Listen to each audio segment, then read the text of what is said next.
And if push comes to shove, Bunny, you'll keep the microphone and read it for me. We'll see. Oh, I'm sorry.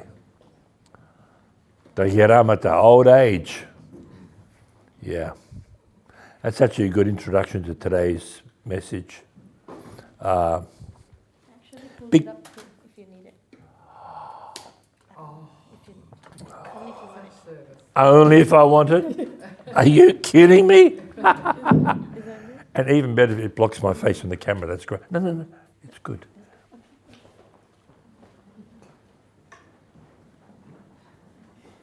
I love that girl.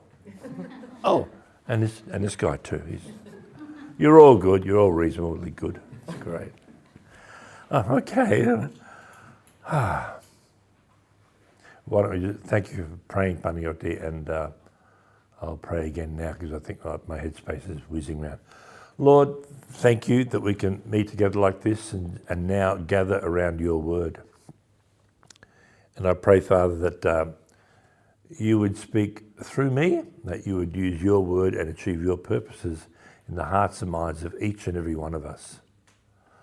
So, Lord, help us now to just put aside all the distractions and the worries and concerns and to just be all here, to be like Mary who sat at Jesus' feet to listen. She chose a good portion. Thank you, Lord. I pray that'll be our experience now. In Jesus' name, amen. Turn that off. Great. Well, last time I spoke, we talked, thank you. We talked about Solomon at his peak. Remember, as a young man, he became king of Israel. Twice he sees God in a dream. God answers his prayer and makes him not just the wisest man who ever lived, but the richest man who ever lived. And at his peak, in keeping with his position as teacher, he puts together all the Proverbs, which we have in our Old Testament. That's what we looked at last week. And we also saw the beginning of the end for Solomon last time, that yes, he disobeyed God, he married wives from many wives of different cultures, and they turned his heart away from God, and Solomon starts to lose it. And it might just be the futility or frustration of old age kicking in, but we're going to see that Solomon also wrote Ecclesiastes and the Song of Solomon, or Song of Songs. Now, back in the early 80s, I lived in Adelaide, and I had a colleague there called Des Blake. And Des and I talked about existentialism and yada, yada, yada. I photocopied Ecclesiastes and gave it to him. And the next week he comes back and says, "Where did you get that? That's brilliant." When I told him it came from the Bible, his jaw dropped and said, "You guys aren't marketing this book well enough." You know,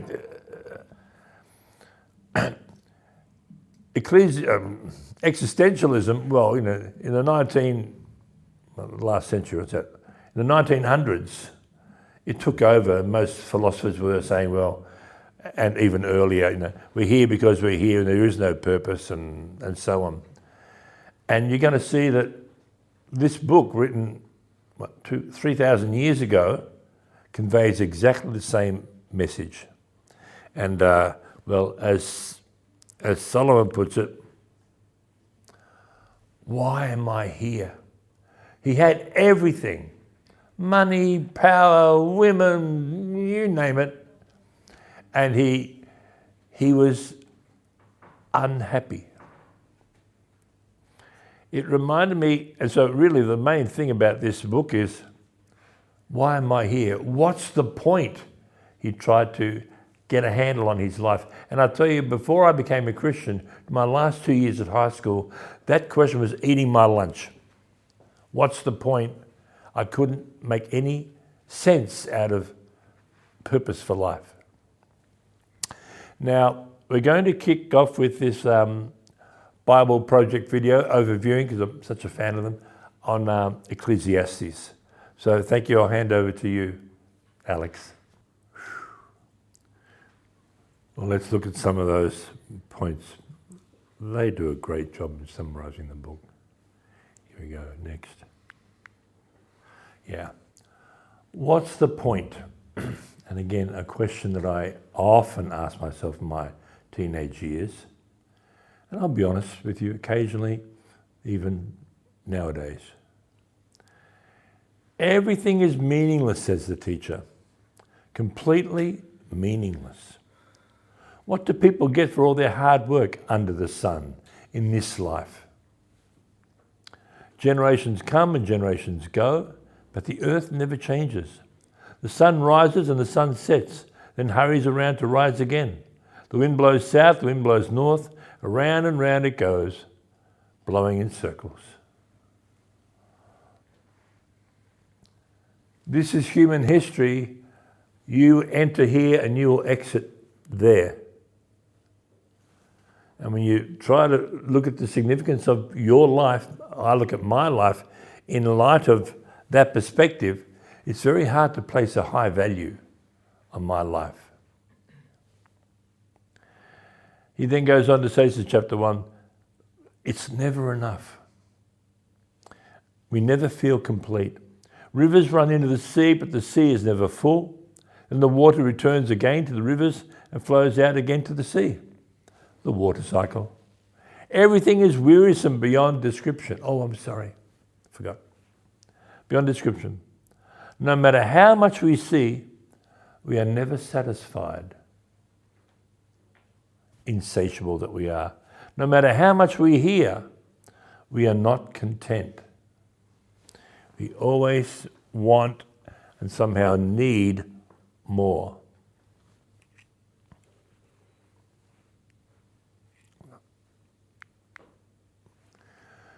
And so it comes to this tragic lack of purpose. I devoted myself to search for understanding, said the wisest man who ever lived, and to explore by wisdom everything being done under heaven. I soon discovered that God had dealt a tragic existence to the human race. Now, I tried to look it up. There's a French philosopher who once said, if there is a God who's made all this, he must be the devil. You look at the suffering, you look at the misery, you look at the evil that's going on. How can a loving God make this? And, I observed everything going on under the sun, and really it was all meaningless, like chasing the wind.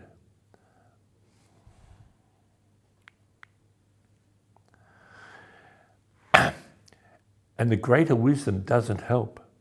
So I set out to learn everything from wisdom to madness and folly. But I learned firsthand that pursuing all this is like chasing the wind. The greater my wisdom, the greater my grief. To increase knowledge only increases sorrow. The more you know and the more you see, you want to watch the news, you want to know what's going on, and you read it and you hear it and you just, who's driving the bus in terms of human history.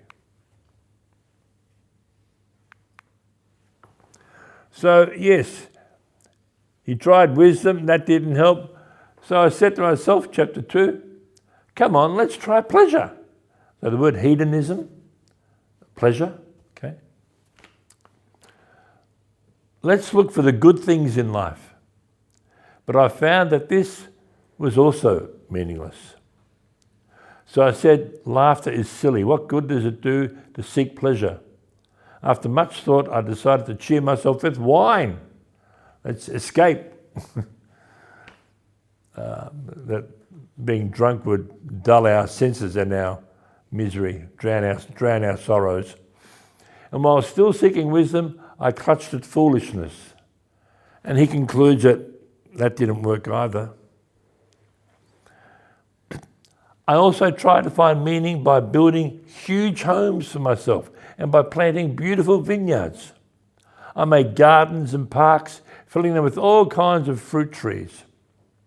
I built reservoirs, so trying to use his wealth for good, for the common good. I bought slaves, I owned large herds and flocks, I collected great sums of silver and gold. I hired wonderful singers and had many beautiful concubines. I had everything a man could desire. He had it all. Fill my cup, Lord. I lift it up, Lord. Well, did that help him? Well, to quote Mick Jagger, I can't get no satisfaction. Anything I wanted, I would take. I denied myself no pleasure. I even found great pleasure in hard work, a reward for all my labours.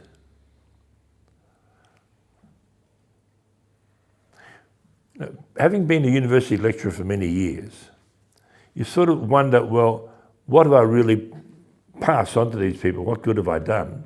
They pass an exam, well, that's okay, they can get on with their life. I sometimes wish I was a house painter.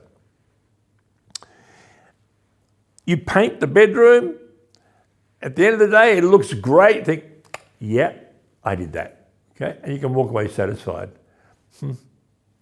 But as I looked at everything I had worked so hard to accomplish, it was all so meaningless, like chasing the wind. There was nothing really worthwhile anywhere. He had it all, and it wasn't enough. Well, that made me think of a very famous quote I'm sure you've heard before. Pascal, a French mathematician and theologian. And he said, there is a God-shaped vacuum in the heart of every man, which cannot be filled by any created thing, but only by God, the Creator who made known through Jesus. You know, what was Bono's song? Still haven't found what I'm looking for, okay?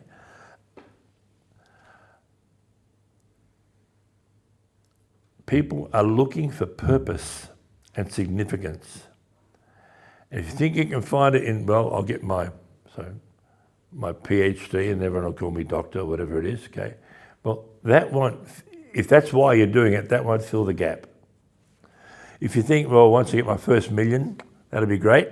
Well, if it's love of money that you have, well, you're going to want the second million, third million, fourth million, and it still won't fill the gap.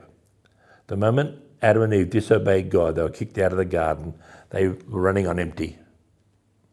And we're looking for any alternative ever since to fill the gap, to fill the void. Now, he goes on to say, we're all going to die.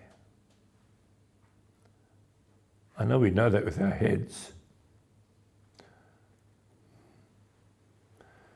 My uncle passed away last week. He's certainly my closest living relative of that generation, and we were very close.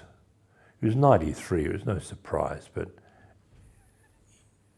it still hurt. For the wise can see where they're going, but fools walk in the dark. Well, I'd rather be wise, wouldn't you? Yet I saw that the wise and the foolish share the same fate. Both will die. And what difference will it make? Whether you die dumb or smart, rich or poor, happy or miserable. Once you're dead, if that's it, then there's no point in how you've lived so far. Remember, this is under the sun. This is a man who'd fallen away from God. So I said to myself, since I'll end up the same as the fool, what's the value of all my wisdom? This is also meaningless. For the wisdom and the foolish both die. And mortality, the Promethean spirit, without going into all that, when Prometheus gave man the gift of fire and technology, man shed all sense of mortality and we became as God. Prometheus was punished for his gift to mankind. It all leads to despair, he said. I came to hate all my hard work here on earth, for I must leave it to others, everything I've earned. And who can tell whether my successors will be wise or foolish? Well, we're going to see next week his son, Rehoboam, was not a wise man. He was a dropkick, took bad advice, and the kingdom splits in two. Yet they will control everything I've gained by my skill and hard work under the sun. How meaningless. So I gave up in despair, questioning the value of all my hard work in this world. Nothing filled the gap. Life made no sense. The word hevel, okay? Smoke. And so, as they mentioned in that video, the gift of God. Now he starts talking about God apart from... Only God can give pleasure. So I decided there is nothing better than to enjoy food and drink and to find satisfaction in work, live in the present, enjoy it while you can. A little bit, eat, drink and be merry, for tomorrow you die. Then I realized that these pleasures are from the hand of God. God gives you the capacity to enjoy these things, not only to have them, but to enjoy them. For who can eat or enjoy anything apart from him? And he goes on to talk about money.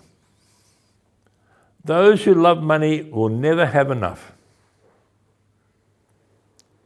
How meaningless to think that wealth brings true happiness.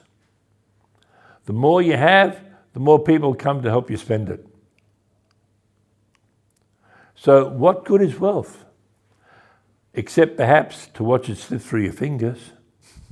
There's that despair kicking in, yeah.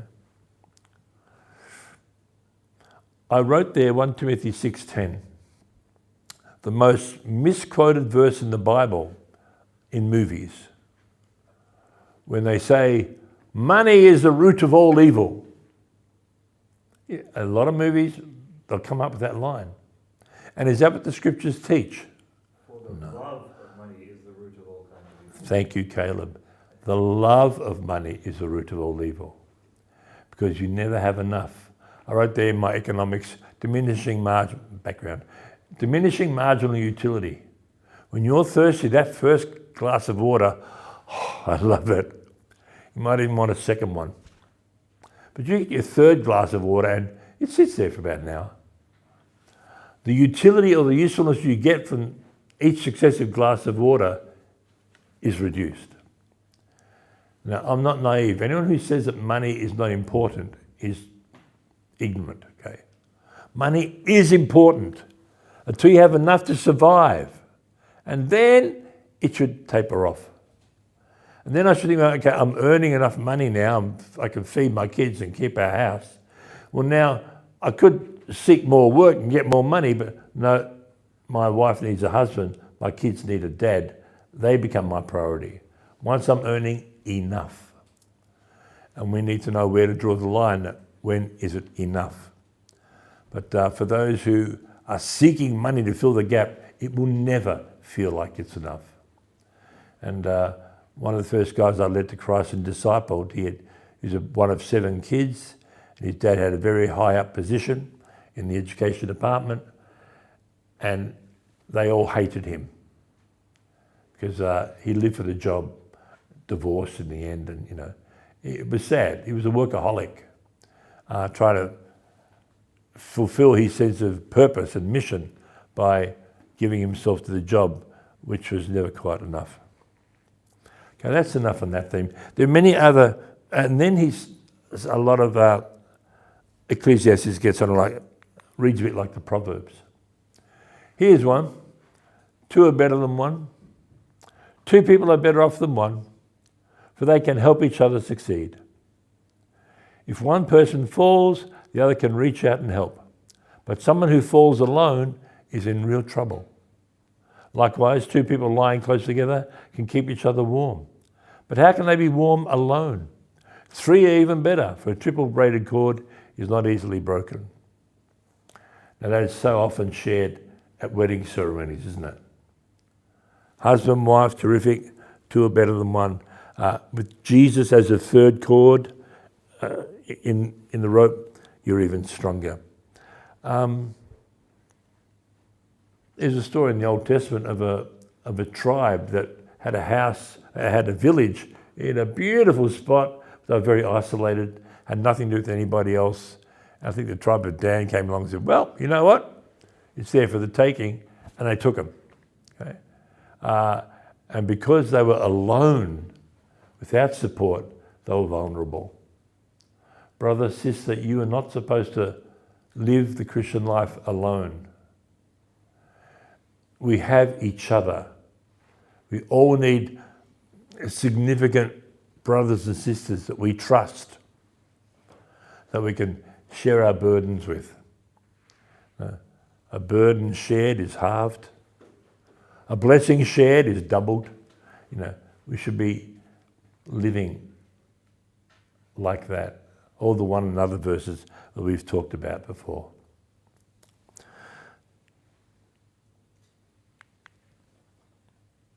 You're free, but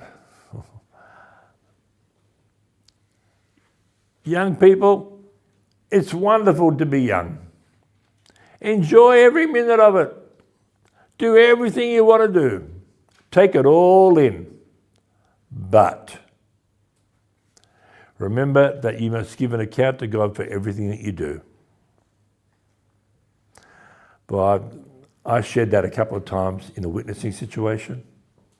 I was sharing the gospel diagram and people were coming along and getting it, and then they started making lame excuses to distract the conviction they're starting to feel under. And so when he was playing the games, I just shared to Ecclesiastes 11:9, said, mate, I got one more verse for you, and it was this. In my version, rejoice, O young man, in your youth. Let your heart cheer you in the days of your youth. Walk in the ways of your heart and the sight of your eyes. But know that for all these things, God will bring you into judgment. I figured, well, if the fruit wasn't ripe, I could squeeze it without damaging it. But, mate, you can fool me, that doesn't matter.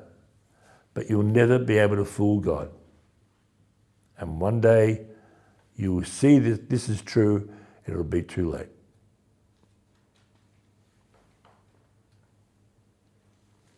So, poor old Solomon. His conclusion. There are other verses, you better sharpen the axe so that you don't have to use so much force to cut the wood. Work smarter, not harder. There are many great verses like that, pearls of wisdom here in Ecclesiastes. The bottom line, his conclusion at the end of the book, that's the whole story. Here now is my final conclusion. Fear God and obey his commands, for this is everyone's duty. God will judge us for everything we do, including every secret thing, whether good or bad. Oops.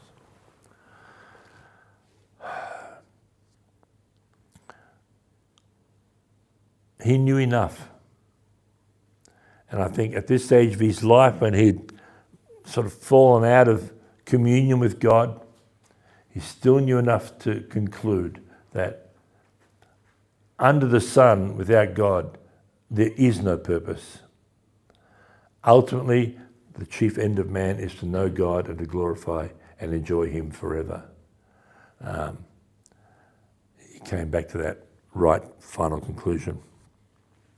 Ecclesiastes, a great read. You can read it in about an hour and a half. Okay, depends how fast you read. But it's really, really, might as well have been written in the last century.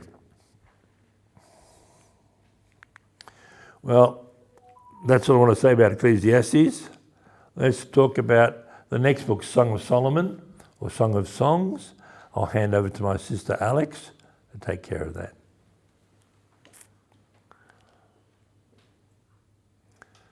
Whew. C.S. Lewis, The Four Loves. Agape, the love of God. Phileo, friendship. Steros, affection. Eros, erotic love. Yes, there's a lot about eros in that book.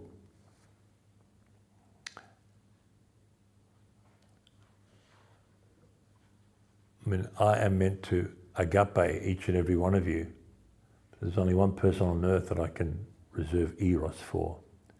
And look, one day we all would love to experience that intimacy in relationship with others, and God will meet that need as you walk in obedience and faith and trust in Him to guide you.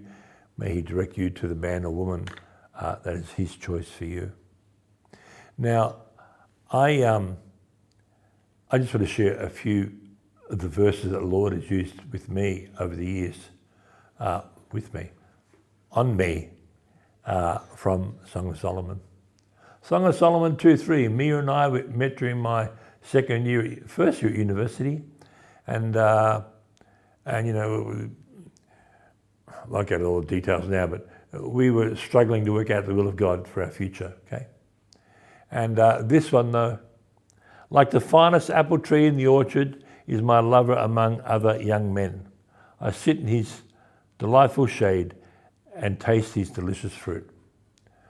I should put that in my version. With great delight I sat in his shadow, and his fruit was sweet to my taste. Lord, may I be that kind of a man for Mia, that I would provide the shade, the shadow, the protection from a lot of the stuff that was going on in her life at the time. And make me that kind of a man. And then as our relationship was starting to trying to work out the will of God, and we set the limits, try to set the limit as brother and sister. I was meant to treat older women like mothers, younger women like sisters in all purity. I wasn't doing that. Song of Solomon 4:12. A garden convicted me. A garden locked is my sister, my bride. A garden locked, a fountain sealed. And so Mia belonged to God. She was not mine until He gave me the key, the privilege of access to her, hands off. In the meantime, Song of Solomon 6:12. Before I was aware, my fancy set me in a chariot beside my prince. How easy it is to go, I wonder what she's doing now. Okay? And, well, as I said, the man and the woman seeking each other. I didn't want my life to be run by my fancy, my imaginations. Okay. Now, therefore, my beloved brethren, I want to share a verse here. Jeremiah 9:23-24. I'm sorry I'm not going outside of Ecclesiastes, but in summary, thus says the Lord, let not the wise man glory in his wisdom. Let not the mighty man glory in his might. Let not the rich man glory in his wisdom. But let him who glories glory in this, that he understands and knows me, that I am the Lord who practice steadfast love, justice and righteousness in the earth, for in these things I delight.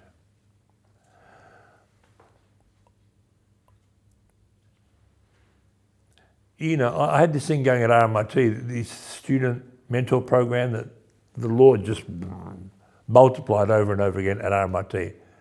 And I realised one day that I talk with more enthusiasm about that than I did with about things of God.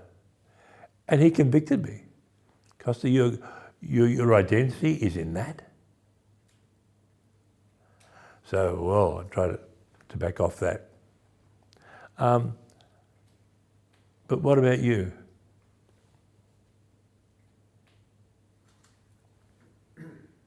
Your wisdom? How many verses I've memorised, whatever that is? Your might, your power, your strength. Look at Panayoti, wish I had a body like that. Half, I'd be happy. Or my wealth. God says, these are not the important things. I am the important thing. The main thing is to keep the main thing the main thing. I am the main thing. So it leads me to a couple of questions. What's the point of your existence? Why are you here?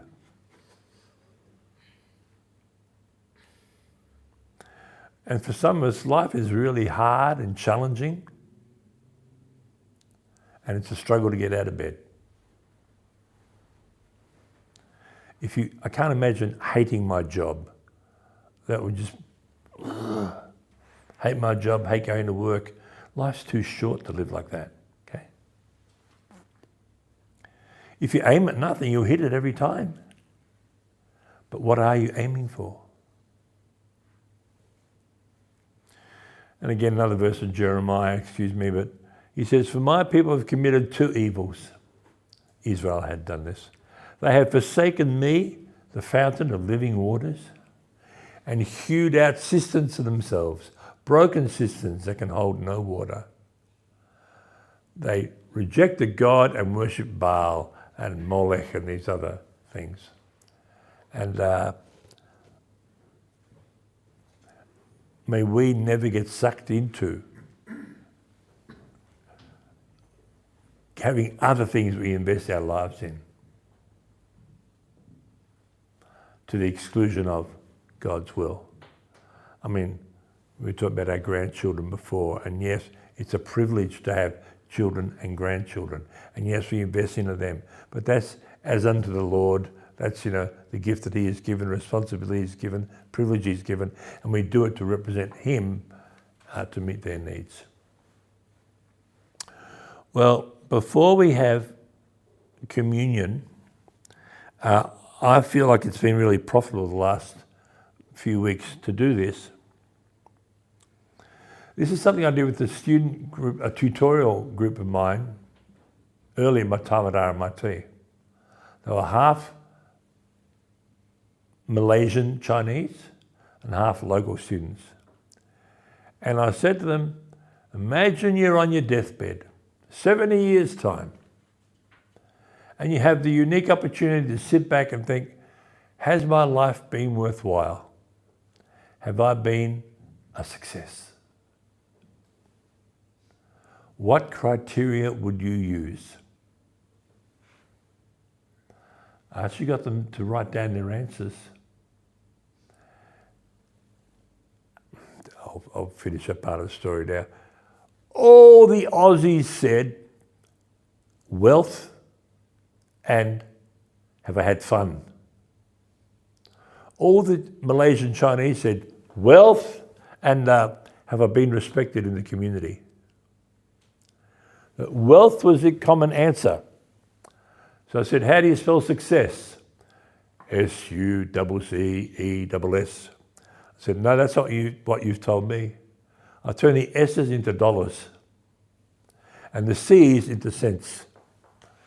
You're spelling success as dollar, U, cent, E, double dollar. And I said, well, have you heard of midlife crisis? You get to the top of the ladder and you realise, oops, it's leaning against the wrong wall and I don't like where I am and now it's too late. The difference is also interesting. Aussies, let me have fun. Chinese didn't think fun. They're not individualistic. They're fitting into the community, which is what Aussie thought of. Just a thought. Well, but I want you to take some time now as a group. Say, well, what criteria would you use? Reflective, a bit personal and heavy, but let's give it a try. Has your life been a success? And the second question will be, what criteria will God use that your life has been a success? I'll leave those up on the screen. Let's just take 8 minutes. Okay, I'll get my watch out.